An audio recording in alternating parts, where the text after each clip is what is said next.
Do you know how many people are living in the world today? About 7.5 billion.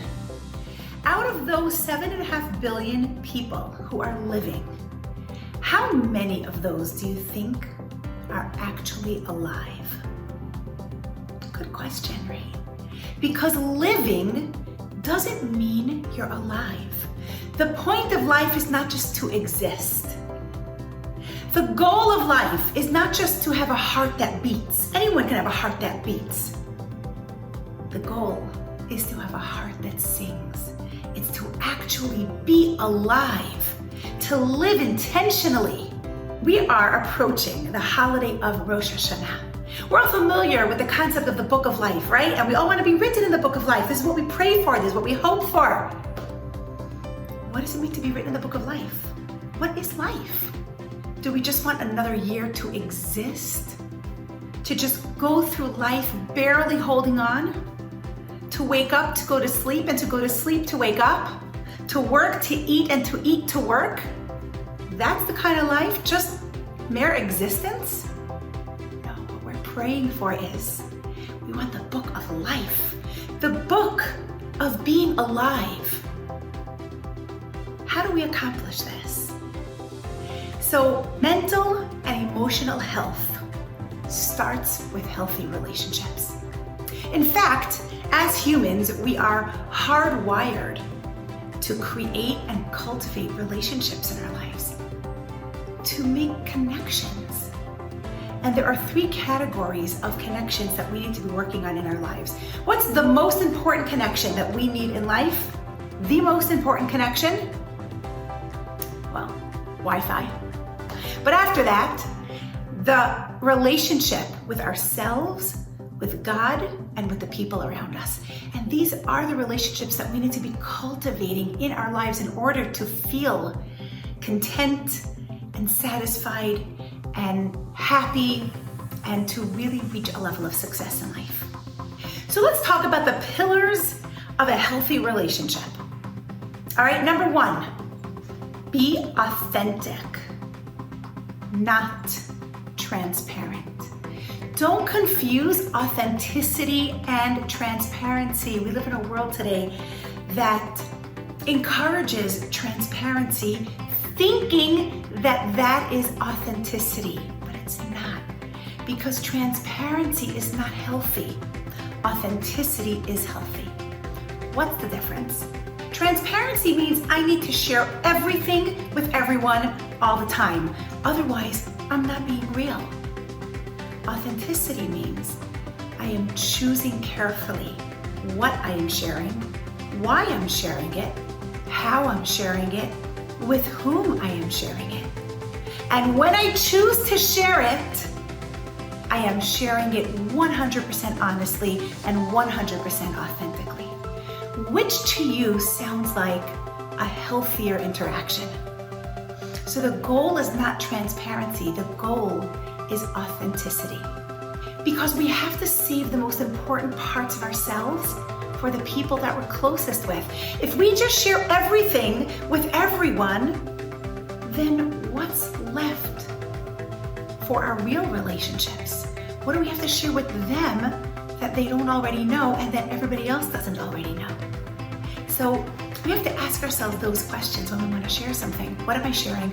Why am I sharing it? How am I sharing it? Where am I sharing it? With whom am I sharing it? Am I sharing it to get attention or validation?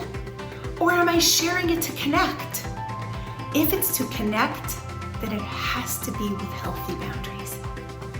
Okay, number 2, be vulnerable, but not as the goal. Vulnerability is not the goal. I know it's super trendy today. We put a disclaimer on a vulnerable post by saying it's a vulnerable post to catch people's attention. Hey guys, I'm being vulnerable right now, right? How healthy is that? What's the point of your vulnerability? Is it just for the sake of being vulnerable? Because vulnerability is very healthy in a relationship and very necessary in a relationship, but it is only a means to an end. It's not the goal itself. What's the reason behind the vulnerability? Are you using it to connect with people, to get close with people by sharing a part of yourself with specific individuals that you know care about you and that it's going to be a reciprocated relationship? Or am I being vulnerable for the likes or for the validation or attention or to get new followers or whatever it is with people that I don't really know? And I don't know if they really care about me. This is not going to be a reciprocated relationship.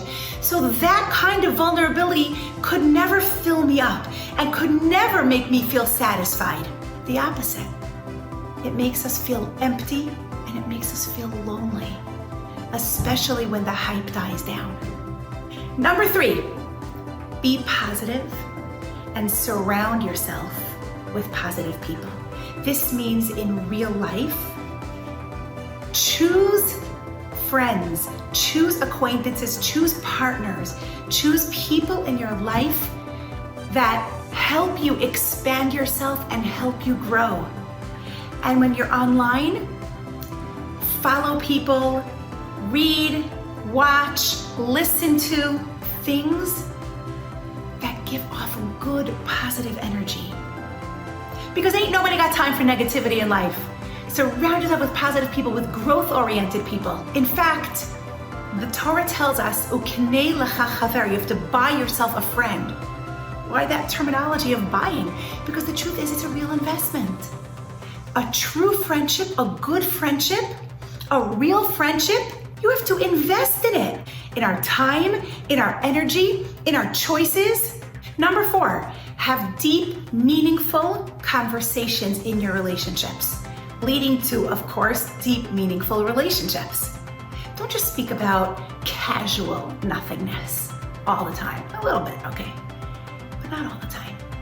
We know that great minds talk about ideas, and average minds talk about events, small minds talk about people. Our goal is greatness. We want the real deal. Make sure that your relationships and make sure that your conversations have depth to them. Don't sell yourself short. You have so much depth within you. You're so capable of real relationships, of real love, of real connection. Don't sell yourself short. And number 5, communication. How to respond to other people. How to be proactive instead of reactive.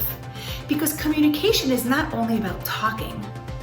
Sometimes it means not talking and only listening. Being mindful of others.